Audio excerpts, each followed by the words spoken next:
अस्सलाम वालेकुम स्टूडेंट्स, आज की वीडियो में हम पढ़ेंगे क्लास 9 के एक्सरसाइज 1.1। हमारे पास क्वेश्चन 1 है, find the order of these matrices. हमने एक मैट्रिक्स का ऑर्डर कैसे फाइंड करना है। हमारे पास ई गिवन है A B C D E F. एक मैट्रिक्स का ऑर्डर फाइंड करने के लिए उसका फॉर्मूला है रोज इनटू कॉलम्स। तो इसमें हमारे पास ये 1 रो है, ये 2 रो, ये 3 रो, 3 रोज और हमारे पास 1 और 2 कॉलम्स हैं। 3/2 इस मैट्रिक्स का ऑर्डर है। ये हमारे पास आंसर है। इसी तरह हम एक और देख लेते हैं। हमारे पास गिवन है डी इज इक्वल टू 406। इसमें हमारे पास ये 1 रो, 2 रो, 3 रो, 3 बाय और ये एक कॉलम है 1। ये इसका ऑर्डर है। उम्मीद करती हूँ बाकी आप कर लेंगे। और अब हम चलते हैं क्वेश्चन नंबर 2 पे। क्वेश्चन 2 में हमारे पास ये मैट्रिसेस गिवन है और हमने फाइंड करना है कि इनमें से कौन कौन से मैट्रिसेस आपस में इक्वल हैं। जो से सॉल्व हो सकते हैं हम उनको सॉल्व करेंगे। अब यहाँ पे हमारे पास ये वाला मैट्रिक्स सॉल्व हो सकता है। C is equal to matrix के अंदर 5 - 2 टर्म हमारे पास लिखी है। इसको जब हम सॉल्व करेंगे तो हमारे पास आ जाएगा 5 - 2 3, इस मैट्रिक्स का आंसर। इसी तरह हम यहाँ पे मैट्रिक्स G को सॉल्व करेंगे, जो हमारे पास 3 - 1 2, 3 + 3 6 ये बन जाएगा। और इस मैट्रिक्स को सॉल्व करते हैं तो हमारे पास आ जाएगा 3 और 3 + 2 5।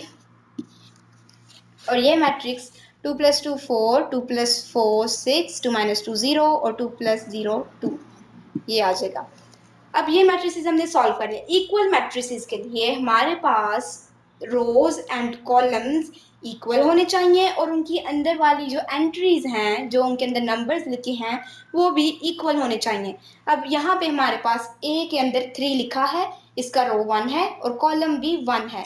इसी तरह सी में हमारे पास 3, इसका भी रो 1 है और कॉलम 1 है। सो एक आंसर है हमारे पास ए इज इक्वल टू सी। ए भी 3 है और सी भी 3 है। इसी तरह अब हम बी को देखते हैं। बी में हमारे पास गिवन है 3 और 5। डी में हमारे पास 5 और 3 है, ये नहीं इक्वल हो सकता, एंट्रीज इक्वल होनी चाहिए। और हमारे पास आई को जब हमने सॉल्व किया 3 और 5, और इसका क्या, एक रो है और 2 कॉलम्स हैं। इसका भी एक रो और 2 कॉलम्स हैं, लेकिन एंट्रीज इक्वल नहीं। तो इक्वल मैट्रिसेस के लिए हमने एंट्रीज देखनी है, उनके रोज एंड कॉलम्स देखने हैं। इसी तरह अब यहाँ पे बी हमारे पास इज इक्वल टू आई आ जाएगा। बी इज इक्वल टू आई। अब हम सी को देखते हैं। सी को हमने ए के इक्वल कह दिया। डी को देखते हैं 5 और 3। हमारे पास डी से मैचिंग कोई भी नहीं, इसलिए डी किसी के इक्वल नहीं होगा। ई को देखते हैं 4 6 और 0 2। अब हमारे पास ये 2 रोज हैं और 2 कॉलम्स हैं। 2 रोज और 2 कॉलम्स एच मैट्रिक्स के हैं और उसके पास भी 4 0 6 2 है। इसी तरह जे मैट्रिक्स के पास भी 4 0 6 2 है। तो हमारे पास जो अगला आंसर है वो है E is equal to H is equal to J. अब हम ई के बाद एफ देखते हैं। एफ में हमारे पास 2 और 6 2 रोज हैं और एक कॉलम है। जी में भी हमारे पास 2 रोज हैं और एक कॉलम है और 2 और 6 एंट्रीज भी सेम है। हमारे पास आ जाएगा एफ इज इक्वल टू जी और ये हमारा आंसर है। बाकी सबको हमने इक्वल कह दिया। जी को हमने एफ के इक्वल कह दिया, एच को ई और जे के इक्वल कह दिया और आई जो है ये बी के इक्वल था। ये हमारा आंसर है। A is equal to C, E is equal to H is equal to J, B is equal to I, F is equal to G. अब हम देखते हैं क्वेश्चन 3। हमारे पास क्वेश्चन 3 है, find values of A B C and D which satisfy the matrix equation. हमारे पास एक matrix equation given है जिसे हमने सेटिस्फाई करना है इन सब की वैल्यूज फाइंड करके। तो हमारे पास मैट्रिक्स इक्वेशन है a + c, a + 2b, c - 1, 4d - 6 is equal to 0 - 7 3 2d। इसको सॉल्व करने के लिए पहले हम इसको कंपेयर करेंगे ए बी सी डी की वैल्यूज फाइंड करने के लिए। तो a + c is equal to, दूसरी साइड पे हमारे पास 0 है, इज इक्वल टू 0। हम इसको इस तरह से लिखेंगे। फिर c - 1 is equal to 3, a + 2b is equal to -7 अब इन इक्वेशन से हमने वैल्यूज फाइंड करनी है ए बी सी डी की। पहले हम उन इक्वेशंस को सॉल्व करेंगे जिसमें हमारे पास सिर्फ एक वैल्यू फाइंड करने वाली है। फॉर एग्जांपल हमारे पास 1 में ए और सी दोनों हमारे पास नहीं है, लेकिन 2 में हमारे पास सिर्फ सी फाइंड करना है, बाकी सब हमारे पास हैं, 1 है और 3 है, तो ये सॉल्व हो सकती है। इसी तरह पहले हम 2 और 4 को सॉल्व कर सकते हैं। 2 को सॉल्व करते हैं, हमारे पास है सी माइनस 1 इज इक्वल टू 3, सी एक साइड पे रहेगा इज इक्वल टू 3 और -1 इस साइड पे, दूसरी साइड पे जाके +1 हो जाएगा। c plus 3 is equal C is equal to 3 + 1 is equal to 4, ये c की वैल्यू है। 4 से हम फाइंड करेंगे d की value, 4d - 6 is equal to 2d। अब हम -6 को एक साइड पे रहने देंगे और 2d + 4d है इस साइड पे, तो दूसरी साइड पे जाके -2d -4d हो जाएगा। 2d - 4d हम करते हैं तो हमारे पास आता है -2d। Minus minus sign cancel हो जाएंगे और यहाँ पे 2 मल्टीप्लाई हो रहा है d से, तो दूसरी साइड पे जाके वो डिवाइड हो जाएगा।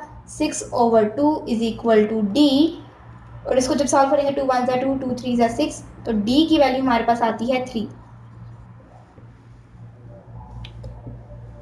अब a की फाइंड करते हैं, a + c is equal to 0। C की वैल्यू अब हमें मिल चुकी है, a प्लस सी के अंदर उसकी वैल्यू पुट करेंगे जो हमें मिली है 4 इज इक्वल टू 0, और +4 दूसरी साइड पे जाके माइनस हो जाएगा, a इज इक्वल टू -4, हमें a की वैल्यू मिल गई। अब b की वैल्यू फाइंड करने के लिए इक्वेशन 3 यूज़ कर रहे हैं, a + 2b is equal to -7, a की वैल्यू हमें मिली -4, वो पुट करेंगे, +2b is equal to -7, 2b एक साइड पे रहेगा इज इक्वल टू -7 और -4 दूसरी साइड पे जाके +4 हो जाएगा, 2b इज इक्वल टू -3, 2 यहाँ पे मल्टीप्लाई हो रहा है, दूसरी साइड पे जाके -3 से डिवाइड हो जाएगा। b की वैल्यू है -3/2। अब इन वैल्यूज़ को यूज़ करते हुए हम क्वेश्चन को सॉल्व करेंगे। ये जो हमारे पास इक्वेशन गिवन है इसमें हम इन सब वैल्यूज़ को डालेंगे। a + c, a की वैल्यू थी हमारे पास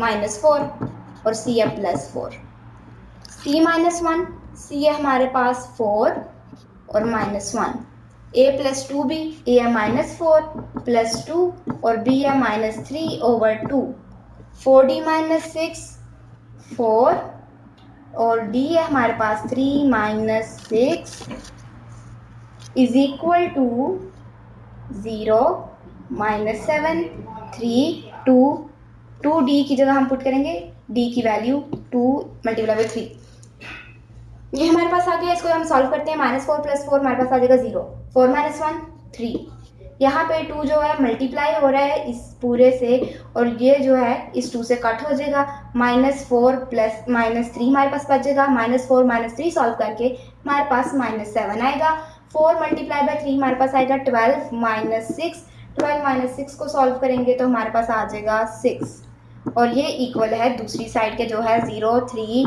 -7 और 2/3 6।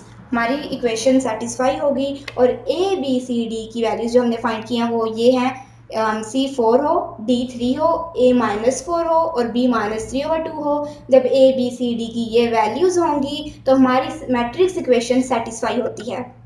उम्मीद करती हूँ आपको सब क्वेश्चन समझ आ गए हैं और एक्सरसाइज 1.1 क्लियर है। अगर कोई भी कन्फ्यूजन है या कोई क्वेश्चन पूछना है तो कमेंट्स में ज़रूर पूछिए।